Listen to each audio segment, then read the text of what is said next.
और ज़हीर का नाम जो है वो ECL में डाला जाए। बाहर जाने वाली कहानी जो है वो तो इंशाल्लाह कल ख़त्म हो जाएगी और कल इंशाल्लाह मैं एडवांस में आपको बता दूं, कल इंशाल्लाह आप लोगों को एक अच्छी खुशखबरी मिलने वाली है। जैसा कि पहले तो मैं आप लोगों को खुशखबरी दे दूं कि supreme court, honourable supreme court ने कल हमारा केस जो है वो हेयरिंग के लिए फ़िक्स कर दिया गया है और उसमें एप्लीकेशन दे दी गई है। मज़ीद एक एप्लीकेशन दे दी गई है जिसमें जो यूट्यूबर्स हैं इनके ख़िलाफ़ कि इनको दुआ ज़हरा का मज़ीद इंटरव्यू करने से रोका जाए और दुआ ज़हरा और ज़हीर का नाम जो है वो ECL में डाला जाए। और इस तरह से ये अब बाहर जाने वाली कहानी जो है वो तो इंशाल्लाह कल ख़त्म हो जाएगी। और सेकेंडली इसमें आज के प्रोटेस्ट के हवाले से अगर बात की जाए तो माशाल्लाह से आज का प्रोटेस्ट हमारा बड़ा कामयाब प्रोटेस्ट रहा है। इसमें वकला बरादरी ने हमारा बड़ा साथ दिया, इसमें जो पब्लिक ने हमारा बड़ा साथ दिया, दूर दूर से लोग इसमें आए और हाई कोर्ट के गेट के सामने ये प्रोटेस्ट किया गया।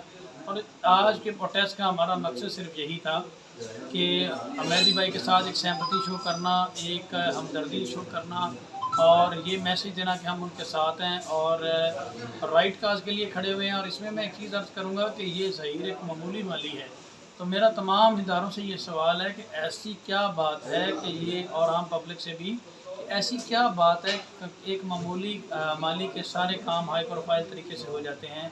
वो सिंध में जाता है, उसका फ़ौरन स्टेटमेंट हो जाता है, मेडिकल जाता है, मेडिकल हो जाता है और वो बाई एयर वापस आ जाता है और हर जगह से वो उसका काम एक एग्जेक्टिव क्लास तरीके से हो रहा है। और अगर नाजरा में वो बगैर किसी डॉक्यूमेंट से अपीयर होता है और उसका वीज़ा प्रोसेस होने लगता है, जो कि हमारे लिए ये एक बीइंग अ लॉयर बड़ा मुश्किल काम है।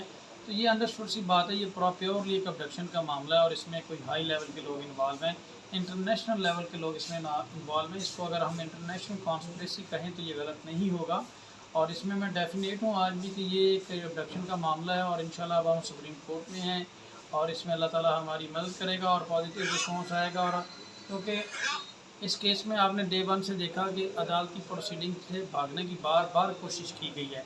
कभी 164 का स्टेटमेंट करवा के चकमा देने की कोशिश की गई, कभी सिंध हाई कोर्ट में, कभी बच्ची को प्रोड्यूस करने के हवाले से जो है बच्ची को पूरा पाकिस्तान में छुपाया गया और इतनी मुश्किल से बच्ची जो प्रोड्यूस करवाने के लिए मुश्किल सामने, फिर मुलजमान की गिरफ़्तारी के हवाले से। तो इस केस ने कई रुख बदले हैं लेकिन अभी तक FIR स्टिल इंटैक्ट है और ऑनरेबल सुप्रीम कोर्ट में अपील जो है वो कल हेयरिंग के लिए फ़िक्स हो चुकी है।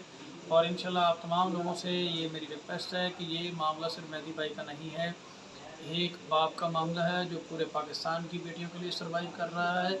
ज़्यादातर लोग इस तरह के केसेस में बाहर नहीं निकलते अपनी इज़्ज़त के डर से, और ये शख्स जो है इसने स्टैंड लिया है अपनी बेटी के लिए और तमाम पाकिस्तान की बेटियों के लिए। इसका बाजू बने और साथ दें और हक़ के लिए फ़ाइट करें। और हक़ यही है कि ये एक अबडक्शन है। पाकिस्तान पीनल कोड का जो सेक्शन है वो ये कहता है कि 16 साल से कम उम्र बच्ची का अगर कोई ले जाता है इस तरीके से तो वो अबडक्शन में आता है, उसकी स्टेटमेंट की कोई अहमियत नहीं। लेकिन अफसोस की बात यह है कि एक वालिद के पास सारे डॉक्यूमेंट्स मौजूद हैं, प्राइमरी एविडेंस मौजूद हैं, उनको इग्नोर करके एक 5वीं क्लास का डॉक्टर जो है उसके मेडिकल को जो प्रेफरेंस दी गई। तो इसमें इंशाल्लाह मैं यही कहूँगा कि हमारे प्राइमरी एविडेंस को देखा जाए। और दूसरी अहम चीज़ ये है कि वालिदैन का अपनी बेटी से मुलाकात करना फंडामेंटल राइट है और हमारा फंडामेंटल राइट जो है वो पूरा किया जाए और वालिदैन को एक प्रॉपर एटमॉस्फेयर के अंदर मुलाकात का मौका दिया जाए ताकि real facts of the case जो है वो एक्सपोज हो सके। और इसमें माफिया जो है वो यही चाहता है कि बच्ची वालिदैन के पास ना जाए ताकि इसके पस पर्दा जो लोग हैं वो बच सकें कार्रवाई से, क्योंकि बच्ची वालिदैन के पास जाएगी तो इसमें बहुत सारे लोग जो हैं वो उनका चेहरा जो है वो एक्सपोज हो जाएगा और बच्ची सारे हक़ाइक़ बता देगी। इसलिए बच्ची को जो है वो छुपाया जा रहा है और मुल्क से बाहर भेजने की खबरें जो है वो चल रही हैं। लेकिन इंशाल्लाह इसमें हम ऑनरेबल सुप्रीम कोर्ट से पूरी उम्मीद करते हैं और हम अपना केस मेरिट के ऊपर पूरा फाइट करेंगे और कर भी रहे हैं। और इसमें इंशाल्लाह ये ट्रायल पोर्शन को भागने नहीं देंगे। और कल इंशाल्लाह मैं एडवांस में आपको बता दूं, कल इंशाल्लाह आप लोगों को एक अच्छी खुशखबरी मिलने वाली है।